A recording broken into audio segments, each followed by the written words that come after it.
سپہر کے 3 بجے ہیں۔ السلام علیکم، یہ ریڈیو پاکستان ہے۔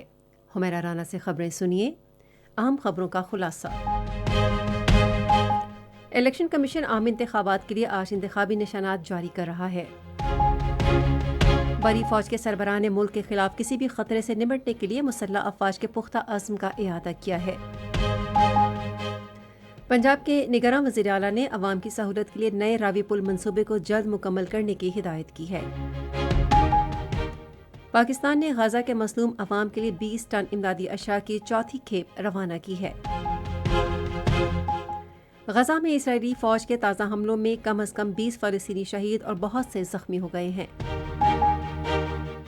اور امریکہ نے یمن میں حوثیوں کے ایک ہدف پر تازہ حملہ کیا ہے۔ اور اب خبریں تفصیل کے ساتھ۔ الیکشن کمیشن عام انتخابات میں حصے لینے والے امیدواروں کو آج انتخابی نشانات جاری کر رہا ہے۔ الیکشن کمیشن کے شیڈول کے مطابق عام انتخابات کے لیے پولنگ اگلے ماہ کی 8 تاریخ کو ہوگی۔ صدر ڈاکٹر عارف علوی نے کہا ہے کہ حکومت ملک میں بیرونی سرمایہ کاری کے فروغ کے لیے کام کر رہی ہے۔ انہوں نے اسلام آباد میں جرمنی کے ایک وفد سے ملاقات میں کہا کہ پاکستان غیر ملکی سرمایہ کاری اور سیاحت کے لیے ایک پرکشش اور منافع بخش ملک ہے۔ وفد نے پاکستان میں اپنی کاروباری سرگرمیاں بڑھانے میں دلچسپی ظاہر کی۔ بری فوج کے سربراہ جنرل سید عاصم منیر نے کہا ہے کہ پاکستان کی مسلح افواج کسی بھی ممکنہ خطرے کا جواب دینے کے لیے اپنے دفاعی نظام کو جدید تقاضوں کے مطابق ڈھال رہی ہیں۔ انہوں نے بعض سومیانی میں مشغول بیضا 3 کے دوران فضائی دفاع کے مختلف ہتھیاروں کے نظام کی فائرنگ کا مشاہدہ کرنے کے موقع پر افسروں اور جوانوں سے گفتگو کرتے ہوئے کہی۔ آرمی چیف نے فوج کے فضائی دفاع کے نظام کی مربوط فائرنگ اور جنگی مشقوں کا مظاہرہ کیا، جن میں بلند سے درمیانے فضائی دفاع کے ہتھیاروں کا نظام، نچلے اور درمیانے فضائی دفاع کا نظام، کم فاصلے کے فضائی دفاع کا نظام اور انتہائی کم فاصلے کے فضائی دفاع کے نظام شامل تھے۔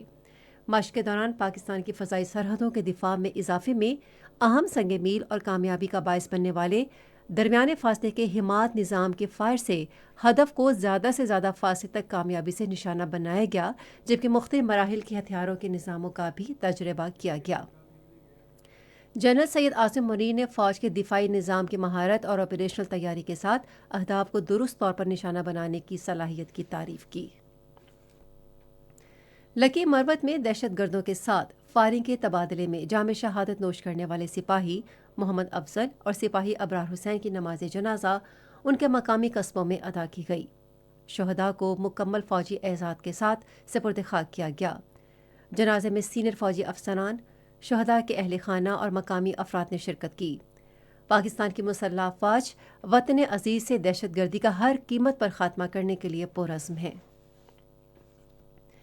پاکستان کے مختلف سفارت خانوں میں تجارت اور سرمایہ کاری کے لیے نئے تعینات افسران نے وزارت خارجہ کا دورہ کیا۔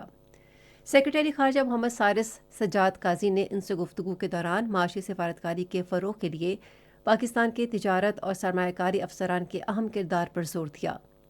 ان افسران کو پاکستان کی خارجہ پالیسی اور اقتصادی ترقی کے اقدامات، خصوصاً خصوصی سرمایہ کاری سہولت کونسل اور بیرون ملک پاکستان کے اہم انتظامی اور مالیاتی امور کے بارے میں بریفنگ دی گئی۔ پنجاب کے نگراں وزیر اعلیٰ محسن نقوی نے عوام کی سہولت کے لیے نئے راوی پل منصوبے کو جلد مکمل کرنے کی ہدایت کی ہے۔ انہوں نے یہ ہدایت لاہور میں منصوبے پر جاری تعمیراتی کام کا جائزہ لینے کے بعد کی۔ وزیر اعلیٰ نے کہا کہ اس منصوبے سے صوبائی دارالحکومت میں ٹریفک کے روانی میں سہولت ہوگی۔ یہ خبریں آپ ریڈیو پاکستان سے سن رہے ہیں۔ پاکستان پیپلز پارٹی کے سربراہ بلاول بھٹو زرداری نے کہا ہے کہ ان کی جماعت آئندہ ماہ کی 8 تاریخ کو آزادانہ، منصفانہ اور شفاف عام انتخابات چاہتی ہے۔ انہوں نے آج ملتان میں ایک نیوز کانفرنس سے خطاب کرتے ہوئے کہا کہ ان کی جماعت عام آدمی کی مشکلات میں کمی اور ملک میں معاشی استحکام کی خواہش مند ہے۔ انہوں نے کہا کہ ہم مہنگائی کے مسئلے پر قابو پائیں گے اور اشیاء کی قیمتیں کم کریں گے۔ افغانوں سمیت غیر قانونی طور پر مقیم دیگر غیر ملکیوں کی ان کے ملکوں کو باوقار اور محفوظ انداز میں واپسی کا سلسلہ جاری ہے۔ افغان باشندوں کی ان کے ملک واپسی کے لیے کیے گئے دیگر اقدامات کے علاوہ مختلف اضلاع میں ان کی رہائش کے لیے عارضی کیمپس بھی قائم کیے گئے ہیں، جہاں انہیں تمام ضروری سہولیات فراہم کی جا رہی ہیں۔ تازہ ترین اعداد و شمار کے مطابق گزشتہ روز مزید 796 غیر قانونی افغان شہری اپنے ملک واپس گئے۔ اب تک مجموعی طور پر 4,66,000 سے زائد غیر قانونی افغان باشندے افغانستان واپس جا چکے ہیں۔ پاکستان نے غزہ کے مظلوم عوام کے لیے 20 ٹن امدادی اشیاء کی چوتھی کھیپ روانہ کی ہے۔ یہ امدادی سامان پاک فضائیہ کی ایک خصوصی پرواز کے ذریعے نور خان ایئر بیس سے روانہ کیا گیا۔ نگراں وزیر خارجہ جلیل عباس جیلانی، پاکستان میں فلسطین کے سفیر احمد ربیع، ہنگامی امدادی ادارے اور مسلح افواج کے حکام بھی ایئر بیس پر موجود تھے۔ اس موقع پر گفتگو کرتے ہوئے جلیل عباس جیلانی نے فلسطینی عوام کی مکمل حمایت کا اظہار کیا۔ انہوں نے غزہ میں شہریوں بالخصوص خواتین اور بچوں کے خلاف طاقت کے اندھا دھند اور وحشیانہ استعمال کی شدید مذمت کی۔ وزیر خارجہ نے بین الاقوامی عدالت انصاف میں فلسطینی عوام کی نسل کشی کے مقدمے میں جنوبی افریقہ کی مکمل حمایت کا اعادہ بھی کیا۔ انہوں نے فوری طور پر جنگ بندی اور غزہ کے عوام کو انسانی بنیادوں پر امداد کی فوری فراہمی یقینی بنانے پر بھی زور دیا۔ اس موقع پر فلسطینی سفیر نے امدادی سامان فراہم کرنے پر حکومت پاکستان کا شکریہ ادا کیا۔ امدادی اشیاء کی چوتھی کھیپ میں جراحی اور طبی اشیاء، کھانے کی خشک چیزیں اور حفظان صحت کی کٹ سمیت ضروری اشیاء شامل ہیں۔ غزہ میں اسرائیلی فوج کے تازہ حملوں میں کم از کم 20 فلسطینی شہید اور بہت سے زخمی ہو گئے ہیں۔ فلسطین کے خبر رساں ادارے وفا نے بتایا ہے کہ محصور شہر کے نواحی علاقے دراز سے 20 فلسطینیوں کی لاشیں ملی ہیں۔ نصیرت کے قریب الداوا کے نواح میں اسرائیلی بمباری سے مزید کئی افراد جاں بحق اور زخمی ہوئے، جبکہ کئی افراد اب بھی ملبے تلے دبے ہوئے ہیں۔ اسرائیلی قابض فوج نے الخلیل کے مغرب میں اسرائیلی کالونی اڈورا کے قریب مزید 2 فلسطینی نوجوان شہید کر دیے۔ سعودی عرب نے رواں سال حج سیزن کے لیے تیاریوں کے آغاز کا اعلان کیا ہے۔ یہ اعلان سعودی وزیر حج و عمرہ نے جدہ میں 4 روزہ حج و عمرہ سروسز کانفرنس کے اختتام پر کیا۔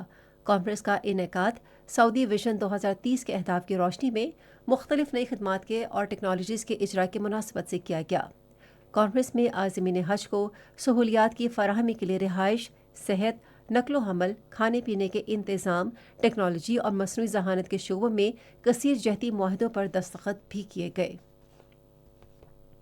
امریکہ نے یمن میں حوثیوں کے ایک ہدف پر تازہ حملہ کیا ہے۔ امریکی فوج کے مطابق امریکہ کے جنگی بحری جہاز سے ٹام ہاک میزائل داغے گئے، جن سے رڈار کی جگہ کو نشانہ بنایا گیا۔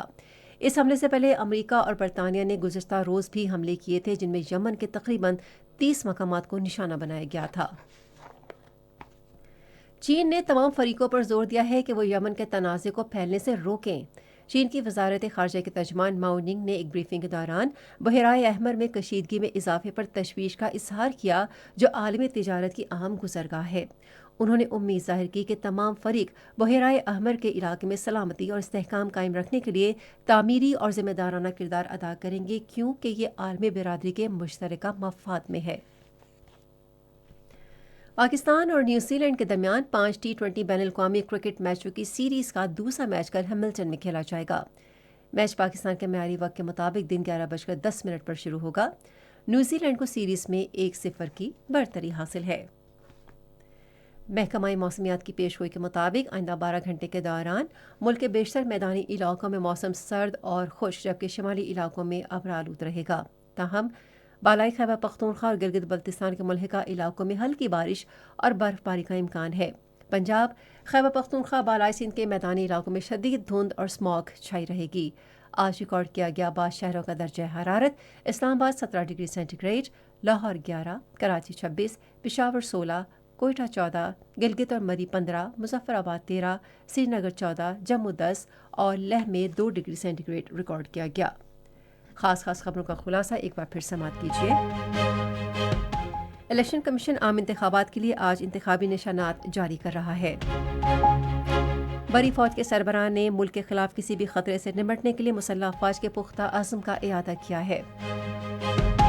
پنجاب کے نگراں وزیر اعلیٰ نے عوام کی سہولت کے لیے نئے راوی پل منصوبے کو جلد مکمل کرنے کی ہدایت کی ہے۔